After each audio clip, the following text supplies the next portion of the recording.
Welcome to the I'm Book podcast. I'm April O'Leary, and this is the YouTube version of our podcast. To get the audio version, you can hop on over to Spotify or anywhere that you consume audio podcasts.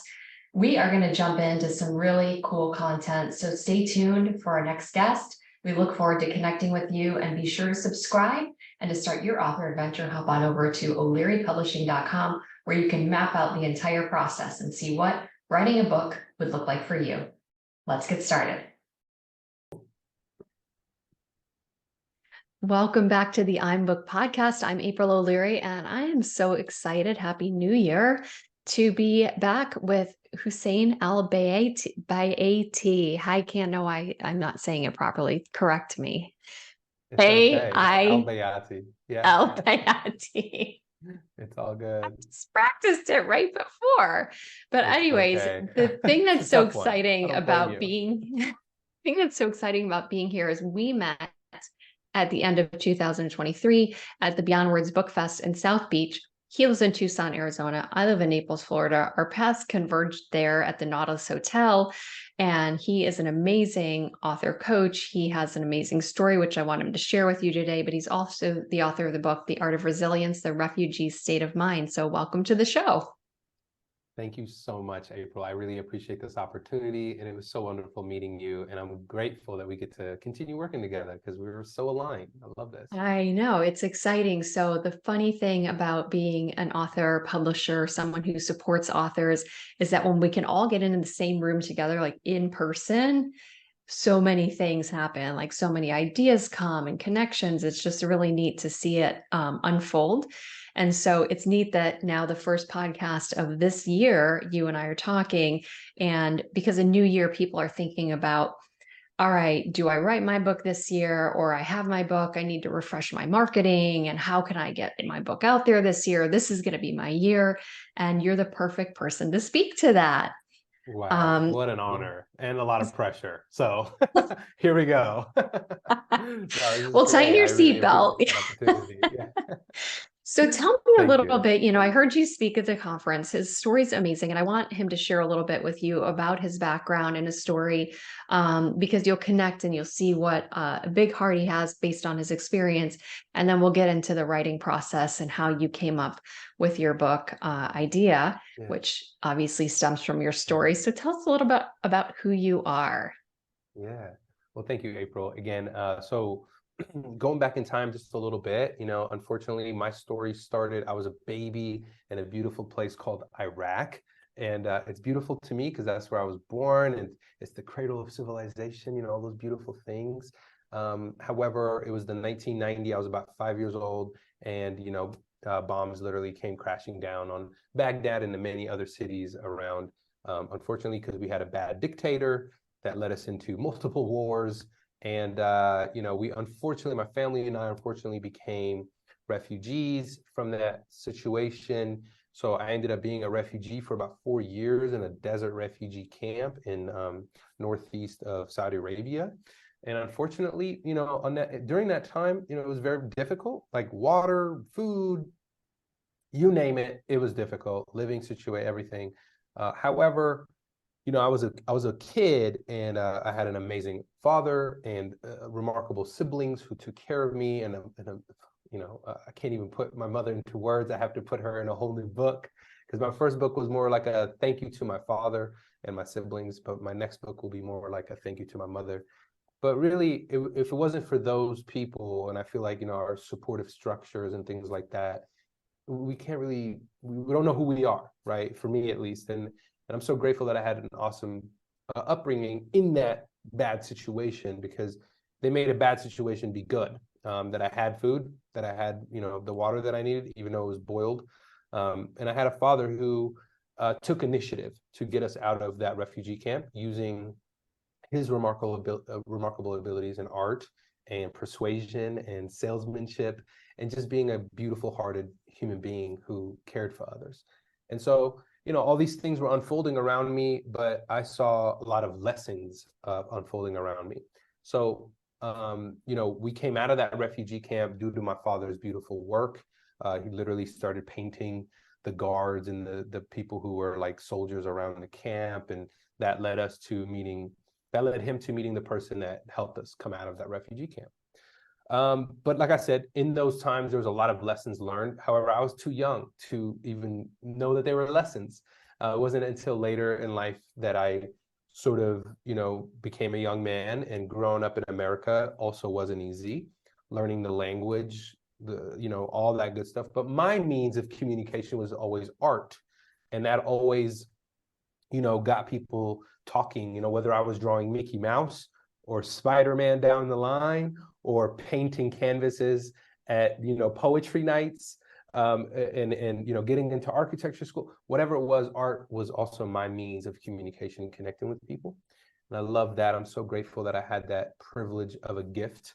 And now, I wove all of that into my book, and what art means, and what resilience means, and how they're interwoven, as one being therapy and one being, getting out of being uncomfortable. And so, today, after I published my book, I was a speaker for about 10 years, and I owned a business up in Portland, Oregon. And so a lot of people just kept asking me, like, where's your book? I kept sharing this story that you all heard, right? Where's your book? Can we get your book? All this stuff. And it was time. So 2019, I signed up to with a company called Scribe, and I started writing my book.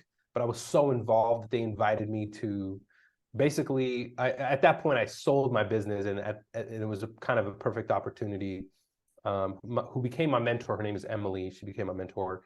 She invited me to join Scribe and become a community manager and author marketing sort of expert to help them along their journeys. And I just fell in love with the work. I fell in love with how much, like, you get out of writing a book, as far as like cathartic. It was so cathartic, right? It was so beautiful just to kind of sit with your stories and revisit them from an older perspective, and all those kinds of things. And kind of, I guess in my way, it was like I was trying to write a proper thank you to my father. And but I used that book to get more speaking opportunities to continue spreading a message. And that's what I feel like, that's where things kind of started crossing with marketing, and how I use my book specifically. And I tell people all the time that, like, marketing is who you are, and it's just it's just what you talk about. So I used to talk about my business. I used to talk about this. Now I talk about the stories in my book. So that's how I kind of view marketing in a nutshell. But I can go deep into it, and how I can help people. And I look at it in 3 different ways. But I'll stop there because I just kind of rambled. But that's kind of the gist of everything, of how I got to writing a book and getting it out into the world. Well, I love that, and really how your experience led you to writing a book.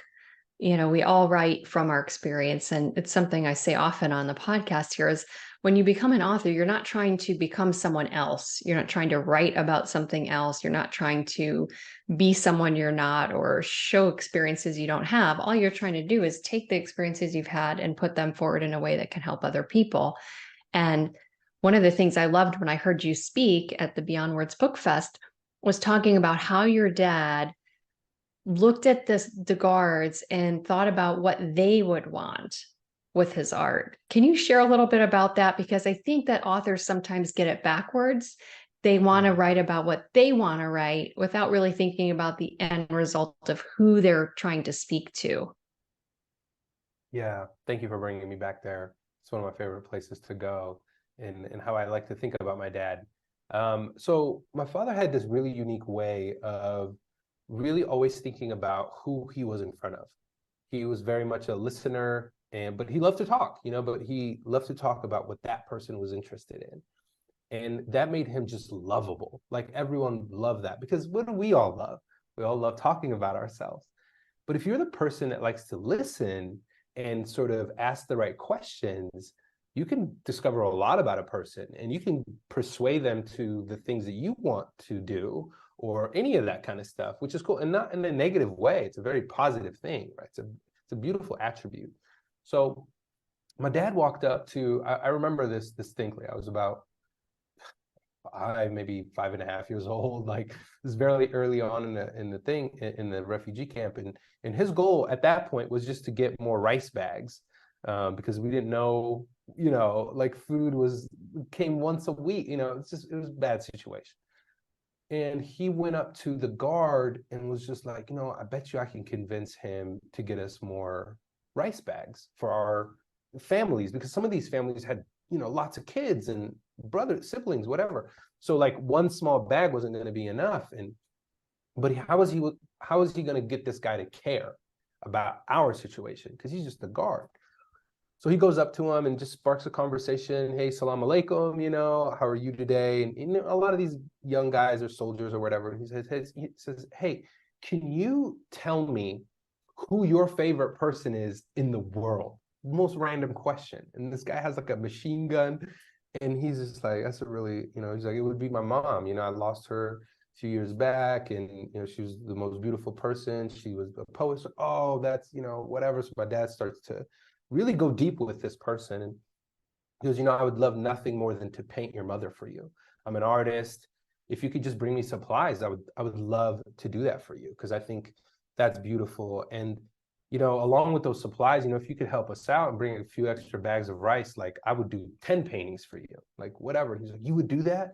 And he asked him, he's like, do you have a picture of her? I'd love to see, he showed him a picture. And he goes, can I keep this picture? I would love to paint her for you. And the guy was just like, all about it, and sure enough, literally a couple days later, he comes back with bags of rice, supplies, a big old canvas, painting, brushes, everything. And my dad goes to work and starts painting his mother. And that guy then goes and tells another guard, and that guard tells another, like 3 people. And like soon enough, literally we had people, like within months, we had people coming in and out of our little 10 by 10 freaking refugee camp tent. And my dad's making these business transactions, right? And they're like trying to pay him or, whatever. It's like, it was just amazing. And they just wanted to be around him because he had all these beautiful stories. And, my dad's like won awards from Saddam, and not that he wanted them, but, he was just an artist. So carrying conversations, but he made his work about them. And then alongside that, he did other things, like he painted horses. He loved horses. Like that was his thing. But when he painted those with the extra supplies that they brought, they would also buy that because he had a story for those things. And again, you can get people interested in what you're doing if you are interested in what they want to do or what they want out of life or they want in that moment. Basically, if you can become the ear or a story that they can resonate with, then you'll be likable. And that's what we like to work with. That's who we like to read. That's who we like to watch on TV. Likable characters, likable people. And so my dad developed this thing where he was merely just himself. And really he was himself, but he was likable. And he had these attributes that I learned from about putting himself in very uncomfortable situations. Like going up to somebody with a machine gun is a very uncomfortable situation. However, he knew that his back was against the wall. Like in order to eat, we need to do something, and no one else in the moment had the courage to go up to this person. But my dad did it in a way where he diffused this person's potential. Like he didn't want to come off as a threat. He asked him who his favorite person was on earth. Like, and my dad knew the answer to that. It was gonna be one of your parents. Like, you know what I'm saying? Like, he's a smart man. But sparking that kind of conversation is very meaningful. And so that's how I approach the book. That's how I approach people. That's how I approach my work. It's really just being like, what do I want out of this, right? Is it the bag of rice? Is it more speaking opportunities? Is it an ability to meet someone else through them? But first, I want to listen to what they have to offer, right? What they need. Because if I can help them do that, then they'll probably help me do this, right? And that was the whole idea of, give before you receive. And so even while you're writing, what are you giving? Is it a deep story? How thoughtful is it? And not thinking about anything else, really thinking about that one person that's in front of you. That was a big thing for me in writing, and of course, thinking about my dad.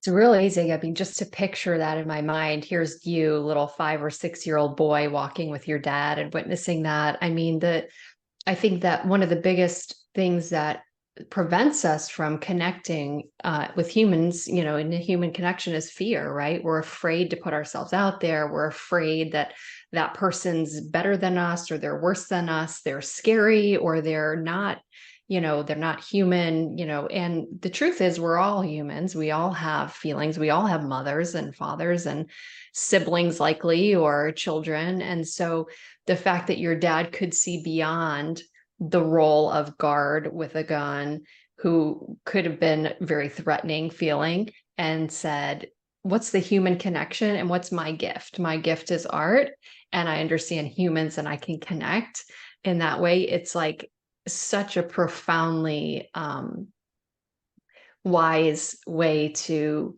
end up getting things that you guys actually needed. Yeah. Rather than it Yeah. wasn't like, please, can you give it to us? Can you have pity on us or something like that, which, Right.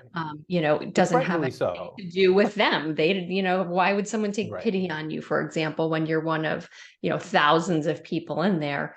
He was able, I just think it's like such a beautiful and amazing story and Yeah. inspiring. I can imagine how his ability to do that blessed your family and probably lots of others that were in Yeah. contact with you Very guys much at that so. time. Yeah, I mean, he even convinced these guys. I mean, these guys eventually, I don't want to say they became friends, right? But they became people who knew my dad just in that little area. And he would, you know, there was a tanker that would be full of water. It'd be like sometimes you have to walk miles to go get water. And he convinced them to, you know, bring on a few others and bring them closer to where families were, especially women who didn't have their husbands anymore, or they didn't have like an older son to take care, you know, like walking long distance with little kids. He just got them to feel for the situation as opposed to just doing their job, you know. And that, you know, again, this is why I wrote the book. It was like a thank you for having such an important person in my life. I mean, sometimes this stuff brings me to tears, so if I do go there, my apologies. But just remembering him Oh, in it's that way was so beautiful. It was really cool because I got to kind of hang out with him as I wrote these stories. yeah. Yeah. So tell me then, when you said you owned a business for like 10 years before you wrote this book. So what were you doing? You were speaking, or what was your role that you were telling your story? And then of course people are like, hello, where is your book? And I always say, you know, Yeah. sometimes our stories become so it's not commonplace, but it's just we Mhm. tell our stories so often that we can forget the impact of the first time someone hears our story, and that they want to know more, they want to connect more. And I think books are, to me, such a beautiful way to let people into your world in a way that you can't necessarily give them in 20 minutes or an hour talk. So what were you doing then that Yeah. you were meeting all these people and speaking? Yeah, absolutely. So, I started an apparel printing business when I was in college. So I was in architecture school. And the way I started that was I was literally hand painting t-shirts, selling them on eBay, and I was just trying to pay my way through school because, you know, honestly, my parents couldn't afford it and so on. And I didn't want to go into super debt by taking out a bunch of loans. So I just tried to figure out ways I can use my art to do something with, you know. And it led me to screen printing, which I started a little print shop just using my financial aid money, like literally. And then, you know, and the thing about having a business is like you have to tell people about it. And so I literally went around the school, and they would have events, and like the groups, the organizations that were in the school, you know, the African Student Union and the chess club or whatever, all these groups needed t-shirts. So I started, that's how I kind of just walked up to them. Hey, I make t-shirts. I'm a student here, blah, blah, blah. And they would give me the business. So that eventually grew into like reaching out to my old professors or my old teachers or my old whatever. Be like, hey, you need t-shirts for your school? Do you need t-shirts for your whatever? And one of my teachers was like, Hussein, I told you, oh man, I miss you. You know, this is so good that you reached out. Would you be interested in coming to my school and giving a talk? And I've given like one or two things before that, but nothing crazy. And I was like, yeah, I'd love to. And that started a ridiculous chain. I started going around schools and universities and leadership retreats, and just one kept leading to the other. And the reason, and it was just sharing that story, but then what it had to do with business and how you can, you know, cultivate a brand around it and all these things that I knew and I was doing. But it was also growing my business. So that's how I leverage speaking, right? And in those times, like so many people would, yeah, like write a book, write a book. And at that point, my dad was still alive, and I always wanted him to write the book because, again, he was like a poet, an artist. I mean, he could have written a book, but it was too painful for him. And I knew that then, but I could never convince him. Like, he was like, no, that's for you to write. That's for you to write. And unfortunately, when he passed in 2016, I knew I didn't want to own the print shop business because honestly, at that point, it had like 20 employees. It was like too big. I didn't want to be a manager. I'm an artist, you know, and I just realized I knew I wanted to sell the business, and it took a couple of years to get that together. However, in that time frame from 2010 to about 2020, I predominantly, and I tell people all the time, I predominantly spoke for free. I just offered it up because what I wanted was I wanted a connection for people to order, you know, big bulk orders. And that got me into Nike, that got me into brand Jordan, that got me in huge contracts. And I was like, I'll give away my hour of a talk and storytelling and earn thousands of dollars of business continually for the rest of the next 5 years. And so a lot of people sometimes look at just the one thing, right? The speaking, or like selling a book, or like, you know, they're focused on the thing in front of them and not seeing the horizon. And for me, I believe that's what my dad taught me, was like, look at the horizon. What else? What are the opportunities that you actually want? Because they're probably big, and who can help you get there? The people that you then help can get you there. It's just going to be a streamline there, right? And so I eventually started getting paid to speak. But again, this is when people started asking for a book, because now I can like sort of mass distribute my story, right? But even today, I don't really care about selling my book. I care about gifting my book to the right people who would hire me to get in front of leadership opportunities or schools and universities to share my story in a way that matters to them, that could potentially change their lives or whatever. Because, you know, in the beginning of my book, I talk about this kid who came up to me when I was like selling t-shirts out of my van, came up to me. I guess I had spoken to his class like 4 or 5 years earlier. I didn't remember him. And he was like, hey, I know you probably don't know me, but I just want to let you know that like you came to my class X amount of 3 years ago, and I was about to drop out. I hated school, whatever. He's like, but your story changed my life. Now I'm going to be like I'm in the police academy, and I'm trying to be a whatever. And I changed my life, and it literally brought me to tears. And I was like, wow, there's something really impactful about not my story, but all of our stories.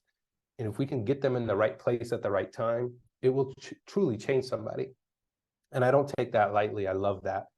And so I wanted to position myself to do more of that, because I felt like that was a gift returned to me. And that's what I want to do more of. And that's what I leverage my book for. I love that.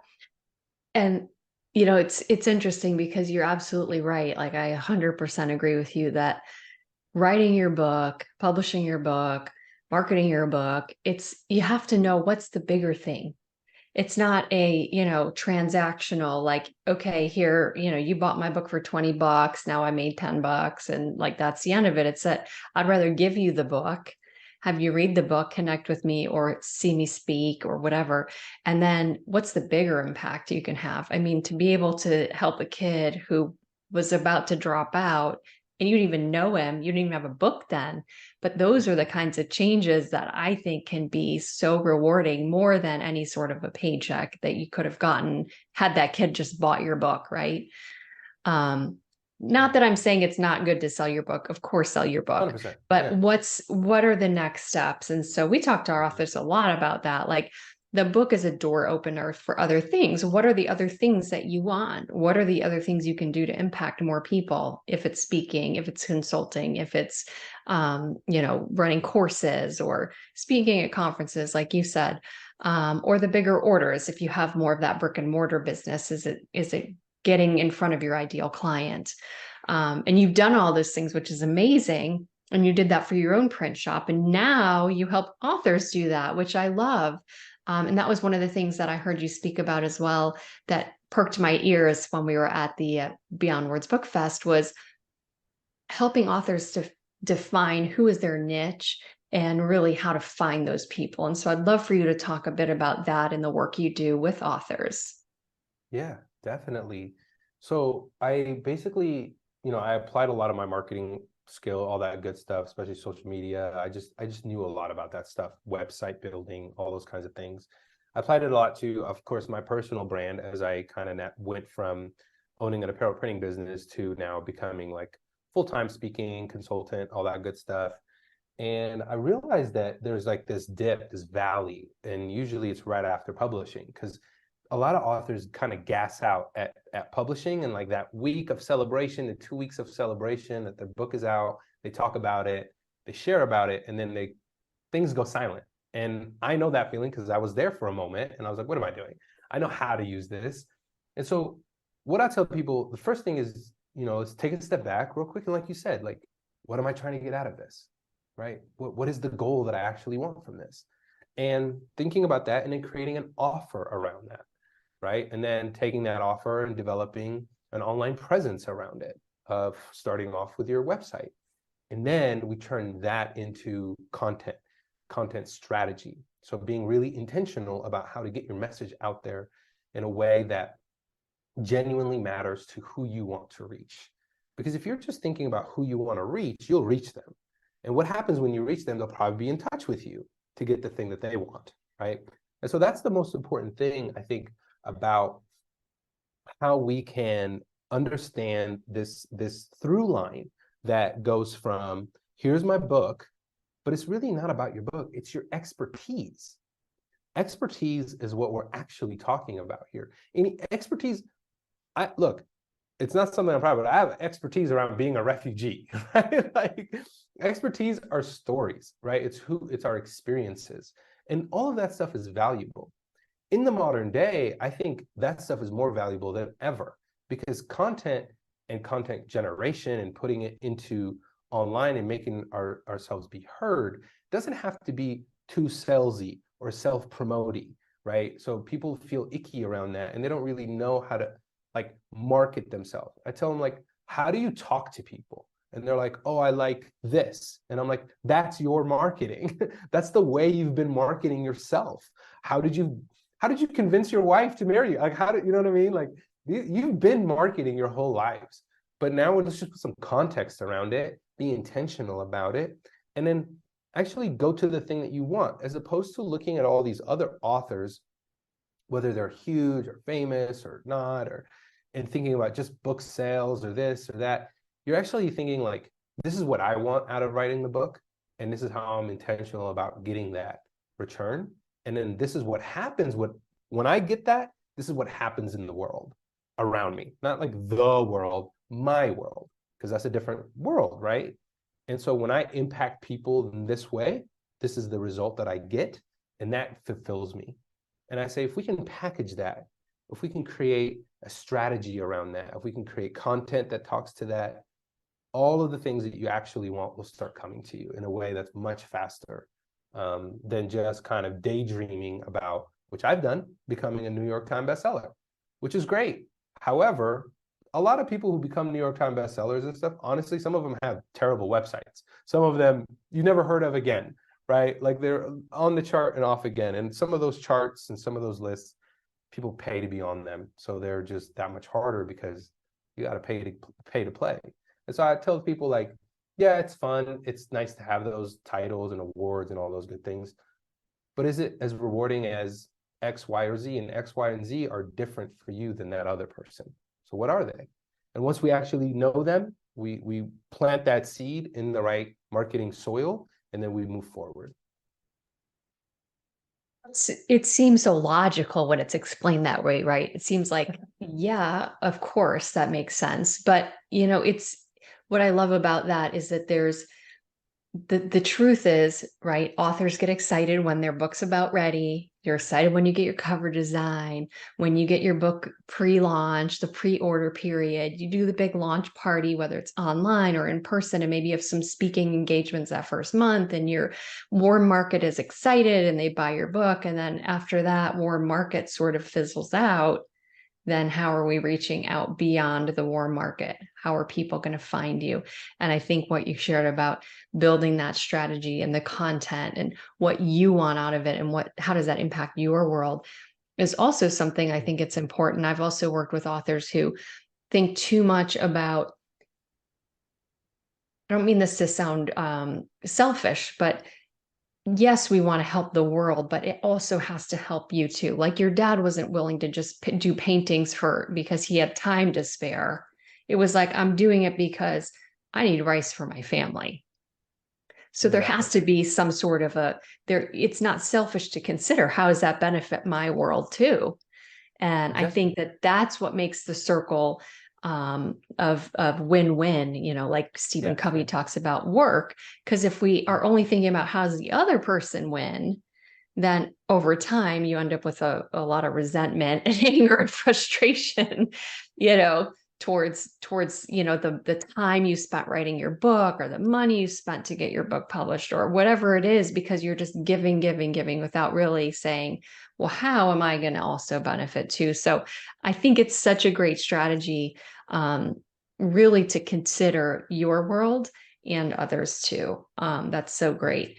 So give me an example of, you don't have to tell me a specific author that you worked with. I don't need you to kind of throw them out there on the street, but somebody you've worked with that you would say they came to you sort of in this state, this level of confusion about who they were trying to reach or how it would benefit them or whatever. And what you did to really help them find clarity and strategy and move them towards their goal.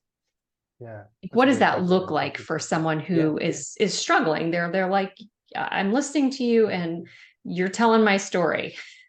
Now what? Yeah, no, I'm so glad you're there with me.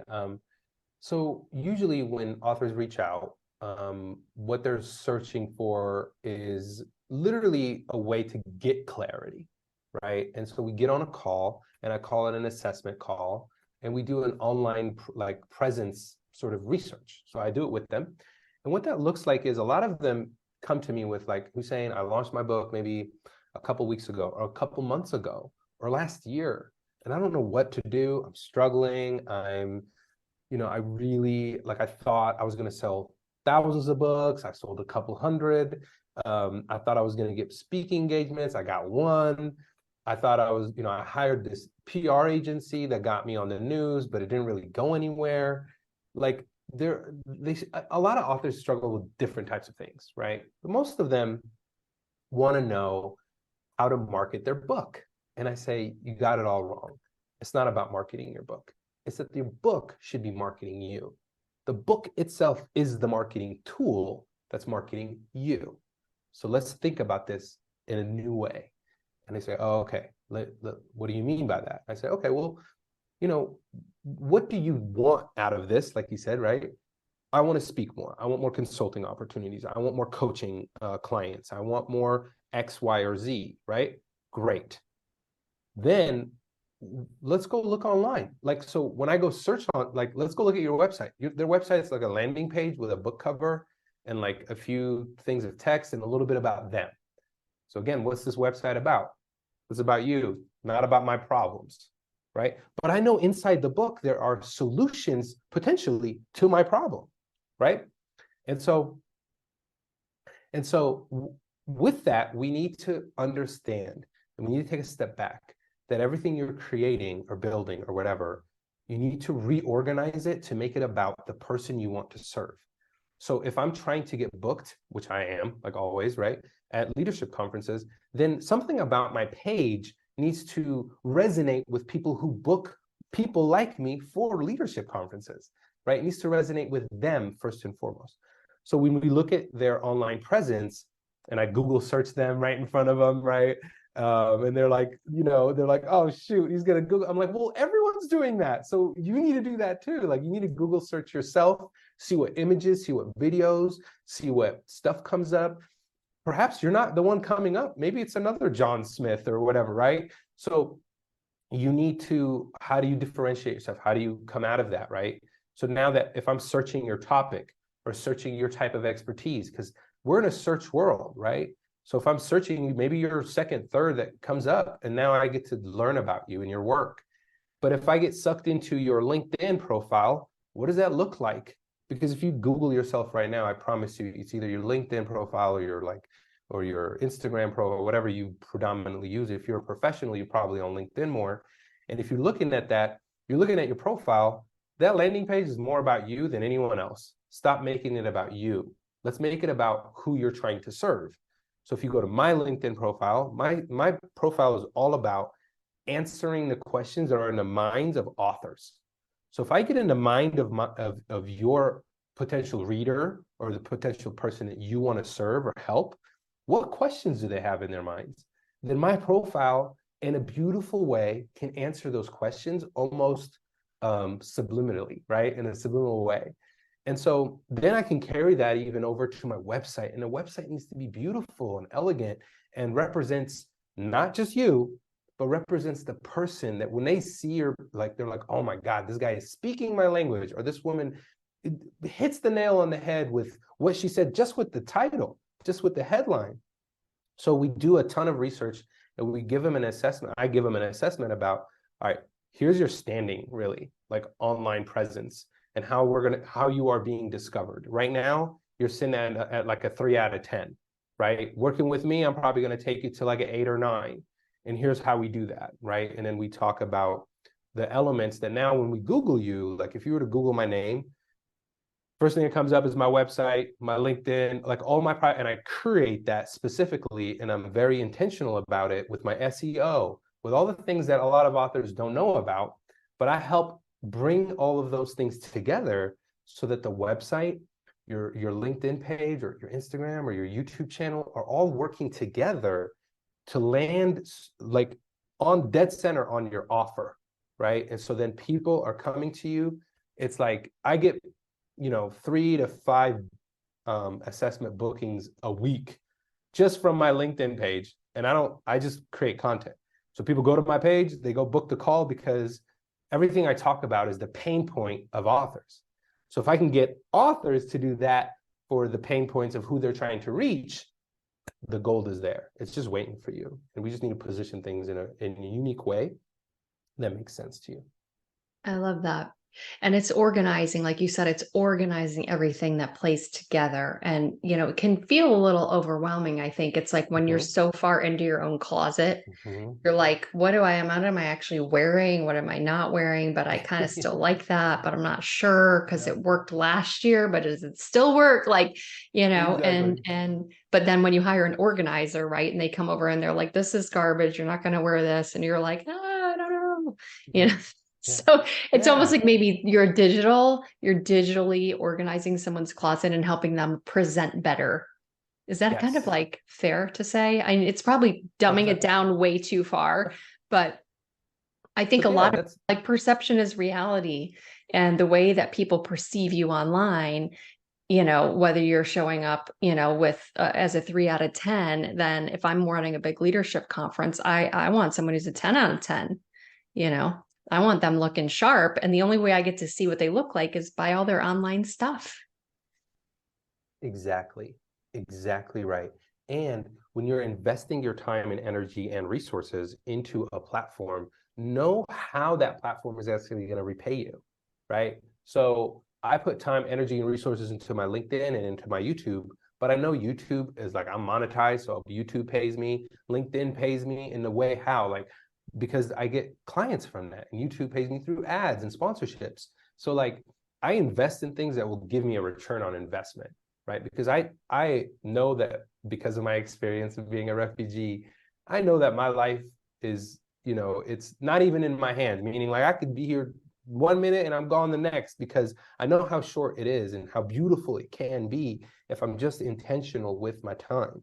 And so we got to take your time back and put it in the right place so that right, and it's not, people blame the algorithms. They're like, oh, it's changing too much. Or there are a few things that if you do well, no matter how much the algorithm changes, it'll always love these 3 things, 4 things, and your stuff will always shine through.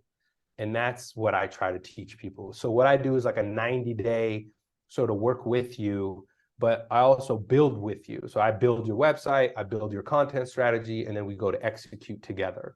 And in about 90 days, sometimes 4 months, sometimes right before the author launches, and a lot of times post launching. So I help a lot of people who've already published as well. So I love that. Well, I'm like totally excited about what you do and who you serve. I know a lot of people could work with you, and to be honest, I'm like, I'm going to talk to you after this because I'm in the process of rebranding. Like O'Leary Publishing, is the publishing company, which is why we're here talking about this, about books and authors and all that. But I started off just as an author in 2012. Wow. And, 6 years after that is how people started asking me about, how are Yeah. you publishing? And so it was sort of like you, like I didn't set out to start a publishing Right. company. It sort of happened, but I've always had my AprilO'Leary.com, which I don't really mention much on this show, and it needs a polishing. So if you go there right now and you're Yeah. listening to this, it's like a garbage closet right now. Oh no. Don't judge me on it. Well, we'll help you make But it better, I yes, so promise. I'm ready to, I'm ready to polish that up too, because I think that, having a company is one thing, and that's, you can have your company site, but still Yep. having your own personal brand is important too, and Super maintaining important. that. So, Yeah. I'm always excited about that. I'm very minimal, and even if it took you on a tour of my house, I don't like a lot of junk around. I like, having Yeah. very little, and so even online, I like to make things clean, make it organized, and it's always good to refresh things. You may be like, well, I just did my website in 2017. It's like, okay, well, it's probably time for a refresh. It's probably time Yeah. to clean it Yeah. up.